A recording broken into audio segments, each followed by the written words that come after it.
बिस्मिल्लाहिर्रहमानिर्रहीम अस्सलाम वालेकुम। अब हम एक्सरसाइज 10.2 का क्वेश्चन नंबर 5 प्रूव करेंगे।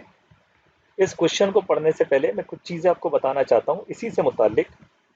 एक तो ये कि जब हम थ्योरम 10.1.1 पढ़ रहे थे उसके अंदर हमें पैरेललोग्राम गिवन में दिया गया था, यानी पैरेललोग्राम गिवन में था तो अपोजिट साइड्स पैरेलल हम मान के चल रहे थे, ये दोनों पैरेलल है और ये दोनों पैरेलल है, ये हम मानकर चल रहे थे, ये हमें गिवन में दिया गया था। ठीक है, तो तीन प्रॉपर्टीज हमें वहां प्रूव करवाई गई थी कि अपोजिट एंगल्स कॉन्ग्रुएंट होंगे। मैंने एंगल का निशान बना दिया, इससे आप ये समझ लें पहली प्रॉपर्टी। दूसरी प्रॉपर्टी हमें जो प्रूव करवाई थी वो ये थी कि अपोजिट साइड्स कॉन्ग्रुएंट होंगी लंबाई के एतबार से, तो ये एक एक टिक मार्क के साथ मैंने बना दिया, ये कॉन्ग्रुएंट और ये कॉन्ग्रुएंट होंगी दो दो टिक मार्क के साथ। ये दूसरे नंबर पे हमने प्रूव किया था। और तीसरे नंबर पे हमने ये प्रूव किया था कि अगर पैरेललोग्राम हम लेकर चल रहे हैं तो उनके डायगोनल्स बाइसेक्ट करेंगे, ये दोनों डायगोनल बराबर होंगे इस पॉइंट ओ से, और ये दोनों डायगोनल बराबर होंगे। इसके अलावा दो प्रॉपर्टीज और होती हैं, वो हमें इस थ्योरम में प्रूव नहीं करवाई गई थी बल्कि सेपरेटली हमें एक्सरसाइज में प्रूव करवाई गई हैं। तो जो चौथी प्रॉपर्टी है आपकी वो एक्सरसाइज 10.1 के क्वेश्चन नंबर 2 में प्रूव करवाइए कि कंसेक्यूटिव एंगल्स जो होते हैं किसी भी पैरेललोग्राम में, पैरेललोग्राम हमें दिया गया था और कंसेक्यूटिव एंगल्स यानी एक ही साइड पे बनने वाले दोनों एंगल का सम सप्लीमेंट्री होगा, 180 डिग्री होगा। ये चौथी प्रॉपर्टी हमें प्रूव करवाई थी। इसी तरह से पांचवी प्रॉपर्टी हमें एक्सरसाइज 10.2 के क्वेश्चन नंबर 4 में प्रूव करवाई गई है कि पैरेललोग्राम हमें गिवन में दिया गया था कि डायगोनल के अलोंग दो कॉन्ग्रुएंट ट्राइंगल बनते हैं। तो ये पांचों प्रॉपर्टीज हमें प्रूव करवाई गई थी। अब हमसे जो काम करवाया जा रहा है वो कन्वर्स करवाया जा रहा है इन एक्सरसाइजेस के अंदर। अब गिवन में हमें सबसे पहले दिया गया है कि अपोजिट एंगल्स कॉन्ग्रुएंट लेके चलना है आपने, और प्रूव हमने क्या करना है कि पैरेललोग्राम होगा, यानी अपोजिट साइड्स पैरेलल होंगी, ये और ये पैरेलल होगी, ये और ये पैरेलल होगी। तो अपोजिट एंगल्स हमें गिवन में दिया गया है और प्रूफ हमने पैरेललोग्राम करना है, यानी कन्वर्स है। यहाँ गिवन में पैरेललोग्राम था और प्रूफ हमने अपोजिट एंगल करना था। तो यहाँ कन्वर्स एक्सरसाइज 10.2 के क्वेश्चन नंबर 1 में करवाया गया है ये। इसी तरह क्वेश्चन 2 में कन्वर्स एक और प्रूफ करवाया गया है इस प्रॉपर्टी का। यहाँ देखें, डायगोनल्स बाइसेक्ट प्रूफ करना था, हमें पैरेलल लेके चले थे, तो यहाँ हमें डायगोनल कॉन्ग्रुएंट दिए गए हैं और पैरेललोग्राम प्रूफ करना है कन्वर्स से। ये एक्सरसाइज 10.2 का क्वेश्चन नंबर 2 था, ये भी कन्वर्स हमने प्रूफ किया। फिर तीसरी प्रॉपर्टी, अपोजिट साइड्स हमें कॉन्ग्रुएंट दी गई थी, ये दोनों लंबाई के एतबार से बराबर हैं और ये दोनों लंबाई के एतबार से बराबर हैं। सेम एक्सरसाइज का क्वेश्चन नंबर 3, तो देखें ये वाली प्रॉपर्टी भी हमें कन्वर्स प्रूफ करवा दी गई है। यहाँ पैरेललोग्राम से हमें प्रूफ करनी थी और यहाँ इससे हमें पैरेललोग्राम प्रूफ करना है। इसी तरह चौथी प्रॉपर्टी ये होगी, ये जो आपने सप्लीमेंट्री एंगल प्रूफ किया था कि पैरेललोग्राम लेके चले थे और आपको प्रूफ करना था कि एंगल सप्लीमेंट्री होंगे, ये आपने प्रूफ करना था।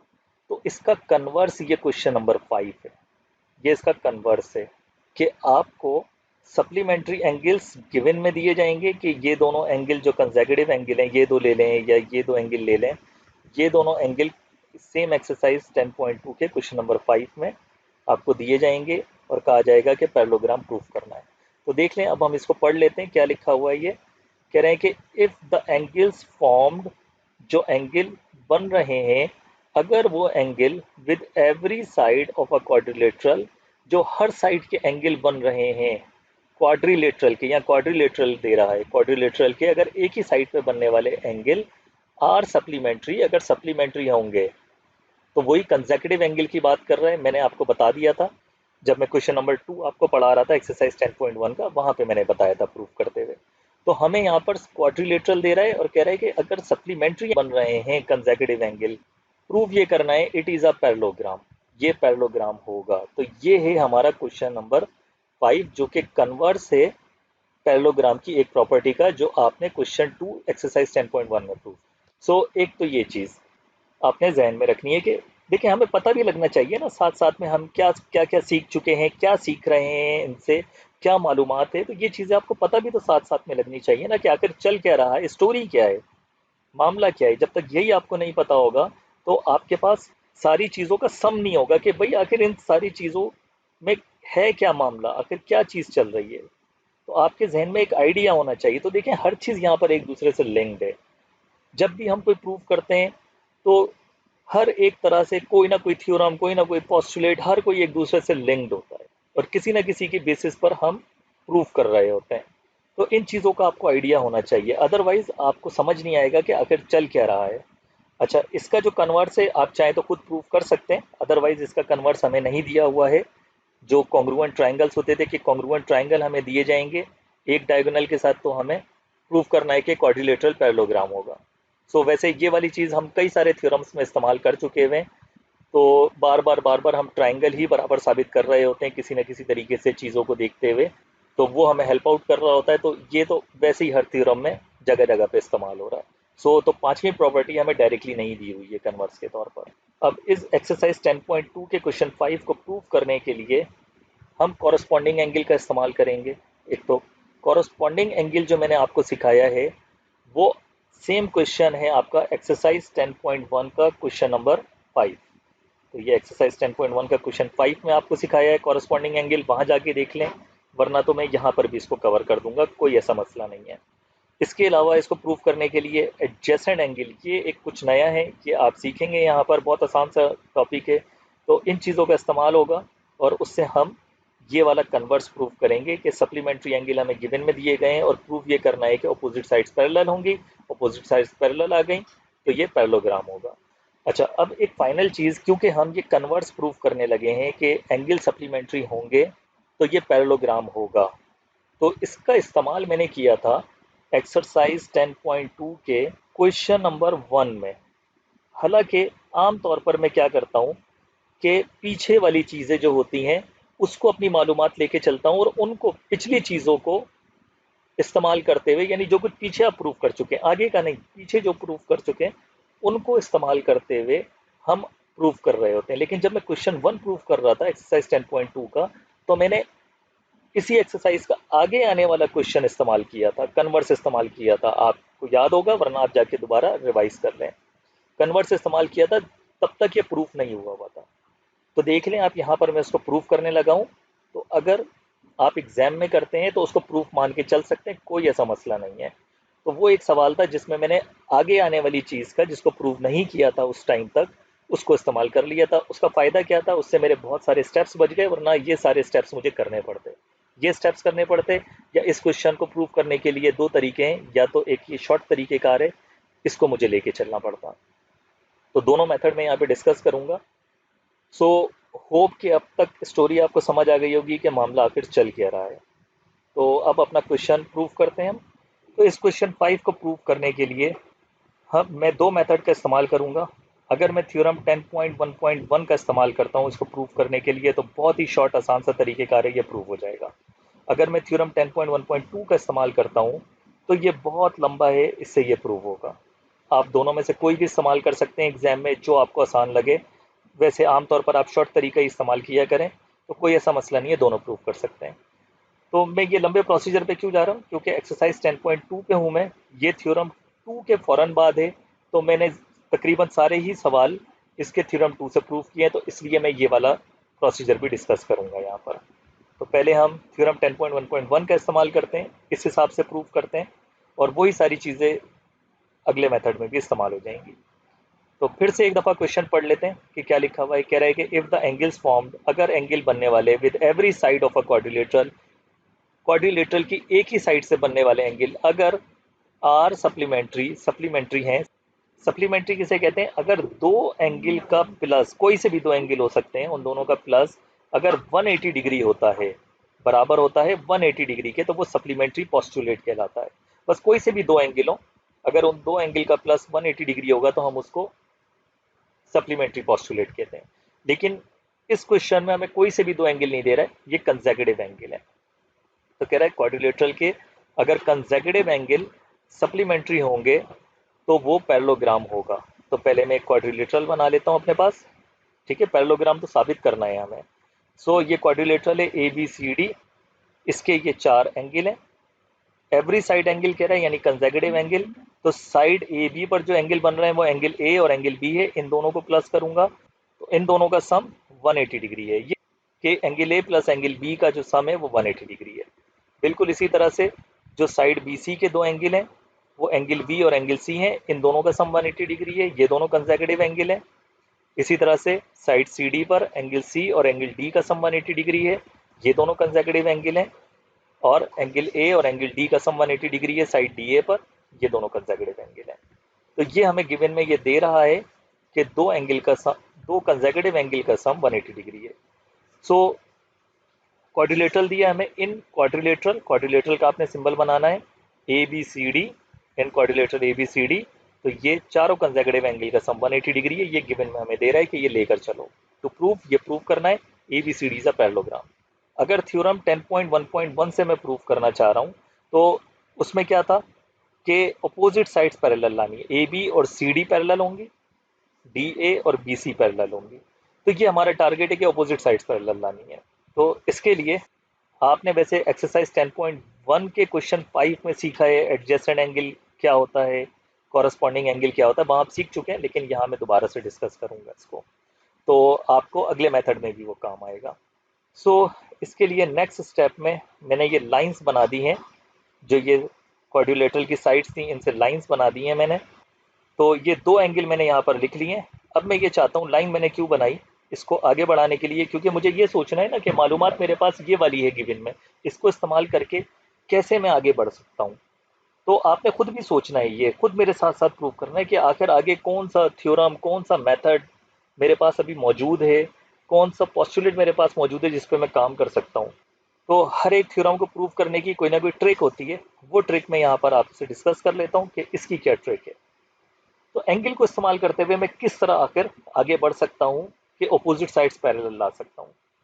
तो उसका तरीकेकार मैंने ये अपनाया कि ये दो एंगल मैं लेके चल रहा हूँ स्टार्टिंग में, और एक एंगल में एक्सटीरियर बना रहा हूँ इस तरह से, ये वाला एंगल, एंगल डी ए ई, इसको मैंने एंगल डी ए ई का नाम दे दिया, एंगल डी ए ई बना दिया मैंने। अब देखें कि ये जो साइड डी ए है, ये वाली साइड, इस डी ए साइड पर, और ये जो पूरी लाइन ए बी है, अच्छा डी ए नाम क्यों दिया आप देख सकते हैं, ये ई पॉइंट मैंने यहाँ पर लिया है, इसलिए एंगल डी ए नाम दिया है।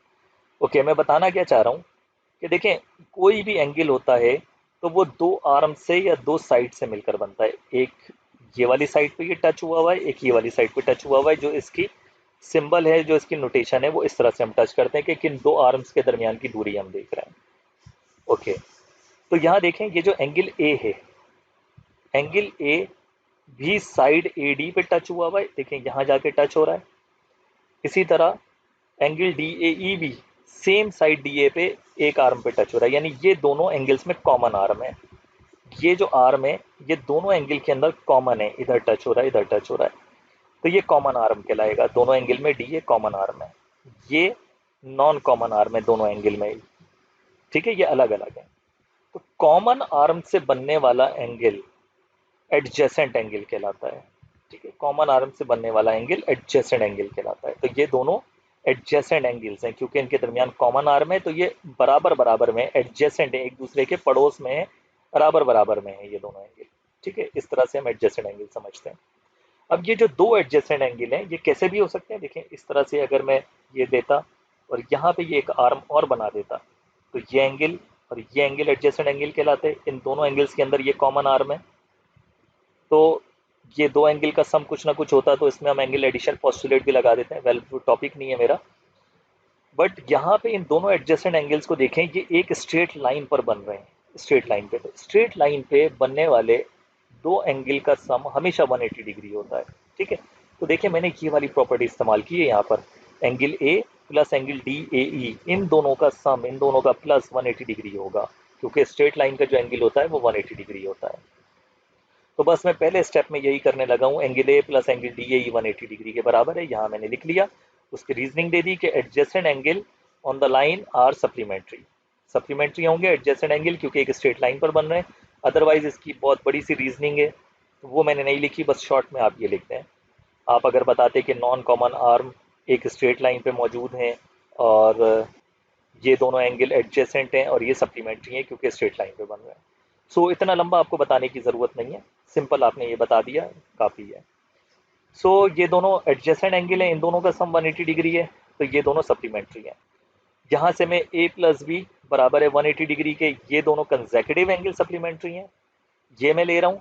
और देखें इन दोनों को अगर मैं इक्वेट करूँगा तो ट्रांजिटिव प्रॉपर्टी का हम इस्तेमाल करेंगे, यानी इस पूरे को अगर मैं x लेता हूँ और ये y है, लेफ्ट साइड पूरी x है, राइट साइड पूरी y है। इसी तरह यहाँ लेफ्ट साइड कुछ डिफरेंट है तो उसको z कहूँगा।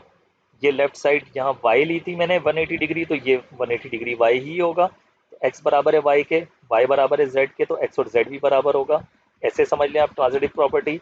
या सिंपल ये चीज़ 180 डिग्री के बराबर है, ये चीज़ भी 180 डिग्री के बराबर है, तो 180 डिग्री के बराबर ये है ना, तो जहाँ 180 डिग्री लिखा हुआ है वहाँ पर पूरा angle A plus angle D A ही लिखते हैं। Okay, angle A plus angle B लिख दिया मैंने, लेफ्ट साइड पर angle A plus angle D A ही लिख दिया मैंने।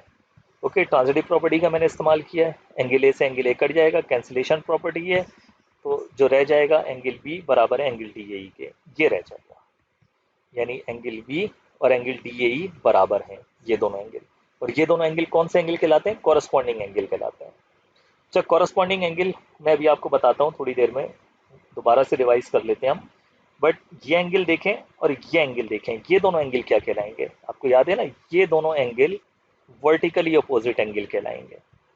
ठीक है, अगर मैं ये एंगल भी ले लेता हूँ, अभी मैंने इसको कोई भी नाम नहीं दिया, तो एंगल बी और ये एंगल पे ज़रा गौर करें, ये स्ट्रेट लाइन है और ये दोनों लाइंस हैं। आप ज़रा गौर करें कि ये दोनों क्या है, अंदर एंगल बन रहे हैं, इन दोनों लाइंस के अंदर ट्रांसवर्सल से एंगल बन रहे हैं। तो आपको कुछ याद पड़ता है? ये ऑल्टरनेट भी हैं, और ऑल्टरनेट इंटीरियर एंगल क्या है? बराबर हैं। बराबर है क्योंकि ये एंगल और ये एंगल बराबर है, ये एंगल और ये एंगल बराबर है। सो इस हिसाब से ये एंगल और ये एंगल बराबर है, तो ये ऑल्टरनेट इंटीरियर एंगल है। अगर ये दोनों एंगल बराबर होंगे तो लाइंस पैरेलल होंगी, ऑल्टरनेट इंटीरियर एंगल थ्योरम। ठीक है, बिल्कुल इसी तरह से हम इसी ऑल्टरनेट इंटीरियर एंगल थ्योरम से ये बनाते हैं कि ये दोनों कॉरस्पॉन्डिंग एंगल है, एक अंदर वाला एंगल है, सेम साइड पर एक बाहर वाला एंगल है, तो ये दोनों एंगल कॉरस्पॉन्डिंग एंगल्स कहलाते हैं, ये दोनों भी बराबर होते हैं। ठीक है ना, इसी से तो हमने यहाँ पे बराबर साबित किया है कि ये वाला एंगल भी बराबर होगा वर्टिकली अपोजिट एंगल लगाकर। सो ये कॉरस्पॉन्डिंग एंगल है, कॉरस्पॉन्डिंग एंगल बराबर है, और अगर कॉरस्पॉन्डिंग एंगल बराबर होंगे तो ये वाला एंगल ले रहा था, तो क्योंकि ऑल्टरनेट इंटीरियर एंगल है तो इसका नाम बनाया था ऑल्टरनेट इंटीरियर एंगल थ्योरम। अगर कॉरस्पॉन्डिंग एंगल में ले रहा हूं तो इसी से मैं इसका नाम बना देता हूं कॉरस्पॉन्डिंग एंगल थ्योरम।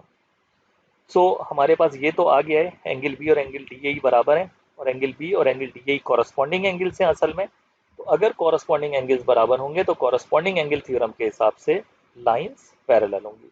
जैसे ऑल्टरनेट इंटीरियर एंगल बराबर होंगे तो लाइंस पैरेलल होंगी, इसी तरह कॉरस्पॉन्डिंग एंगल बराबर होंगे तो लाइंस पैरेलल होंगी। बात तो एक ही है, मैं कॉरस्पॉन्डिंग एंगल लूँ या ऑल्टरनेट इंटीरियर एंगल लूँ, दोनों एक दूसरे के बराबर ही हैं, बस वर्टिकली अपोजिट एंगल थ्योरम बीच में लगाना पड़ता है। सो ये जो लाइन बनी हुई है, ये दोनों लाइंस क्या आ गई? पैरेलल आ गई। ठीक है, ए डी और बी सी असल में पैरेलल है क्योंकि ये दोनों एंगल बराबर हैं। तो ये मैंने लगाया है, एंगल से मैं लाइन पे जा रहा हूँ तो ये कन्वर्स कॉरस्पॉन्डिंग एंगल थ्योरम है। लाइंस पैरेलल होंगी और एंगल बराबर साबित करने होंगे तो कॉरस्पॉन्डिंग एंगल थ्योरम, और अगर एंगल से रिवर्स जा रहे हैं, लाइन पैरेलल साबित करनी है तो कन्वर्स होगा। सो ये अपोजिट साइड तो पैरेलल आ गई है हमारे पास। अब इसके बाद नेक्स्ट स्टेप में, क्योंकि इसके इसके हिसाब से मैंने डायग्राम नहीं बनाई है तो मैं वैसे ही आपको समझा देता हूँ। Angle B plus angle D C F, यहाँ मैं पॉइंट अगर एफ ले लेता हूँ तो ये एंगल डी सी एफ बनेगा। ये दोनों कॉरस्पॉन्डिंग एंगल हैं, इस तरह ले लें, या आप ऐसे भी कर सकते हैं कि angle B plus angle C बराबर है 180 डिग्री के। ये यहाँ पे छोटी सी मिस्टेक है, यहाँ एंगल सी होना चाहिए, और ये दोनों एडजेसेंट एंगल है, एंगल सी और एंगल डी सी एफ, इन दोनों का सम भी 180 डिग्री होगा, तो angle C plus angle D C F 180 degree है। इन दोनों को मैं इक्वेट कर दूंगा, इस पार्ट को और इस पार्ट को, क्योंकि दोनों 180 डिग्री के बराबर हैं, तो यहाँ आ जाएगा B plus C left side पे, इक्वल की राइट साइड पे आ जाएगा C plus angle D C F. Angle C से एंगल सी कैंसिल आउट हो जाएगा, और ये रह जाएगा एंगल बी बराबर रह जाएगा एंगल डी सी एफ के। वही same cancellation property, transitive property, वही काम जो हमने यहाँ किया था वही काम हमने यहाँ किया है दूसरी साइड पर। बट इसके लिए जो काम हम करेंगे, अब ये दोनों लाइंस लेके चल रहे हैं ना, अब ये लाइंस लेके चल रहे हैं, और इसको मैं ट्रांसवर्सल मान के चल रहा हूँ। ठीक है, ट्रांसवर्सल में देखें एक एंगल भी अंदर वाला एंगल और एक बाहर वाला एंगल, ये दोनों बराबर आ गए यहाँ पर, तो ये दोनों कॉरस्पॉन्डिंग एंगल्स हैं। कॉरस्पॉन्डिंग एंगल बराबर होंगे तो जिन लाइंस को आप लेके चले थे वो दोनों लाइंस क्या होंगी, पैरेलल होंगी। कन्वर्स कॉरस्पॉन्डिंग एंगल थ्योरम, ये दोनों लाइंस पैरेलल हैं, तो ये भी साबित हो गया कि ये दोनों लाइंस भी पैरेलल है। मैं यहाँ पर लिख देता हूँ, ये और ये पैरेलल है। चारों अपोजिट साइड्स अगर पैरेलल हैं, ए बी और सी डी भी पैरेलल है, मैंने यहाँ लिख दिया, ए डी बी सी भी पैरेलल है, ए बी सी डी भी पैरेलल है। So quadrilateral A B C D is a parallelogram, क्योंकि opposite sides of a quadrilateral are parallel, ये थ्योरम 10.1.1। तो इस तरह आसानी से ये प्रूव हो जाता है। अब मैं इसको थ्योरम 10.1.2 से प्रूव करता हूँ, क्योंकि उसी के हिसाब से हमने डायग्राम बनाई हुई है। ओके, थ्योरम 10.1.2 अगर मुझे इस्तेमाल करना है तो दो अपोजिट साइड्स कॉन्ग्रुएंट भी होनी चाहिए लंबाई के एतबार से, और पैरेलल भी होनी चाहिए वही दोनों अपोजिट साइड्स, तो वो क्वाड्रिलेटरल पैरेललोग्राम होगा। यही काम हमने करना है। पैरेलल वाला काम तो वही सेम है, यहाँ पर आप देख सकते हैं वही सेम है, इसको रिपीट करने की ज़रूरत नहीं है, वही सेम काम हमने किया है। यहाँ स्टेप नंबर 1 में मैंने क्या काम किया है वो मैं आपको बता देता हूँ, क्योंकि उसका काम है। यहाँ पर देखें, एंगल ए प्लस बी भी सप्लीमेंट्री है, 180 डिग्री के बराबर है, बी प्लस सी भी 180 डिग्री है। इन दोनों पे मैं ट्रांजिटिव प्रॉपर्टी इस्तेमाल करूंगा। ये 180 डिग्री के बराबर है, ये भी 180 डिग्री के बराबर है, तो 180 डिग्री की जगह मैं ये लिख दूंगा ट्रांजिटिव प्रॉपर्टी, तो ए प्लस बी बराबर आ जाएगा बी प्लस सी के। कैंसिलेशन प्रॉपर्टी, दोनों कैंसिल हो जाएंगे, सेम एंगल इक्वल की दोनों साइड, और ए बराबर आ जाएगा सी के। तो देख लें, एंगल ए और एंगल सी दोनों बराबर आ गए, तो अपोजिट एंगल्स कॉन्ग्रुएंट आ गए। इस तरह ये रिजल्ट मैं संभाल के रख लूंगा, इसकी मुझे ज़रूरत पड़ेगी। और ये आपको पता है किस तरह हमने प्रूव किया है, अभी पीछे हमने प्रूव किया है इसको। यहाँ पर ये वही सेम स्टेप है, A D parallel B C, तो ये दोनों कॉरस्पॉन्डिंग एंगल बराबर आ गए, ये दोनों लाइंस पैरेलल हो गई हैं इसके एतबार से, क्योंकि कॉरस्पॉन्डिंग एंगल्स बराबर हैं तो लाइंस पैरेलल होंगी। Corresponding angle theorem, converse corresponding angle theorem, so A D और बी सी पैरेलल है। अब मैं एक यहाँ पर डायगोनल बनाऊंगा, पैरेलल का फायदा उठाऊंगा, एंगल ए और एंगल सी भी बराबर आ गए, यहाँ पर मैंने ले लिया था स्टेप नंबर 1 में। देन नेक्स्ट स्टेप में मैंने एक डायगोनल बना दिया, डायगोनल के अलॉन्ग अब आपको दो ट्राइंगल नजर आ जाएंगे, एक ये ट्राइंगल और एक ये ट्राइंगल, तो दोनों ट्राइंगल में एक एक एंगल तो बराबर आ गया, एंगल ए और एंगल सी, जो हमने यहाँ प्रूव किया था। लाइंस पैरेलल हैं, इनकी मालूमात में इस्तेमाल करूंगा। अगर ये दो लाइंस पैरेलल हैं और ये ट्रांसवर्सल है, तो अल्टरनेट इंटीरियर एंगल्स बराबर होते हैं, तो एक एक एंगल और बराबर आ जाएगा पैरेलल की मालूमात का इस्तेमाल करते हुए। तो इस तरह से ये एंगल 1 और एंगल 2 भी बराबर आ गए हमारे पास। तो यहाँ मैंने लिख लिया एंगल 1 एंगल 2 बराबर होंगे, A D B C parallel है, जो यहाँ पैरेलल साबित की थी उसी का इस्तेमाल किया, और बी डी को ट्रांसवर्सल के तौर पर लिया है मैंने, क्योंकि मुझे कॉन्ग्रुएंट साबित करना है ना। नेक्स्ट स्टेप में मुझे कॉन्ग्रुएंट साबित करना है, तो कॉन्ग्रुएंट साबित करने के लिए मैंने ये डायगोनल बनाया है, ताकि ये दो ट्राइंगल्स बन जाएं, दो ट्राइंगल बराबर साबित हो जाएंगे तो ऑटोमेटिकली उनकी कॉरस्पॉन्डिंग साइड्स बराबर आ जाएंगी। ये काम हमने करना है। और अगर मैं इसको यहीं पर ही छोड़ता तो आप खुद सोच सकते हैं कि अभी दो ट्राइंगल बराबर साबित नहीं कर सकता, सिर्फ एक एंगल बराबर है और एक साइड बराबर है, या तो एक और एंगल मिल जाए, मुझे एंगल एंगल साइड लगा सकूं, ठीक है ना।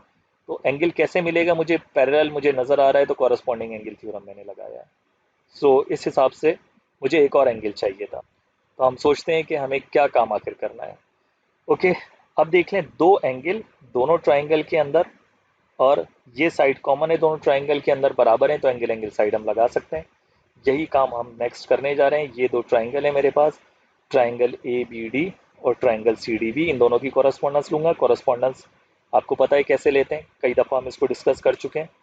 एंगल ए और एंगल सी बराबर है, प्रूव्ड इन वन अबव, यहाँ हमने प्रूव कर दिया, ठीक है। यहाँ हमें दिया हुआ नहीं था गिवन में, तो इसलिए हमने पहले प्रूव किया है कि अपोजिट एंगल्स आर कॉन्ग्रुएंट। जो चीज़ नहीं दी हुई है उसको आपने खुद से लेके नहीं चलना है। एंगल 1 एंगल 2 के बराबर है, प्रूव्ड इन 3 अबव, प्रूव्ड इन 3 अबव यहाँ लिख दिया।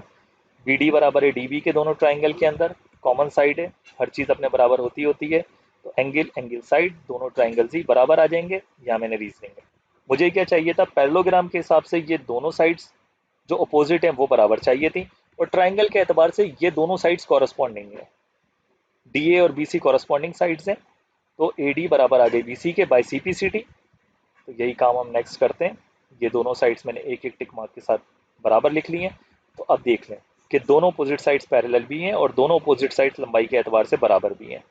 यहाँ देख लें प्रूफ में, ये दोनों पैरेलल भी हैं, यही दोनों अपोजिट साइड बराबर भी हैं, तो थ्योरम 10.1.2 कहता है कि क्वाड्रिलेटरल पैरेललोग्राम होगा।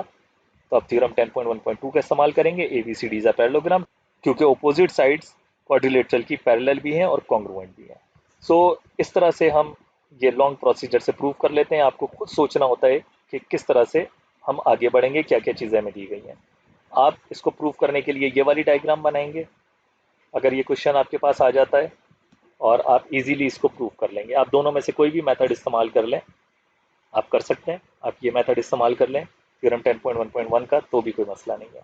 लेकिन अगर आपने थ्योरम 10.1.1 का इस्तेमाल करना है, यानी ये वाला मेथड इस्तेमाल करना है, तो फिर डायग्राम इसके हिसाब से बनानी पड़ेगी।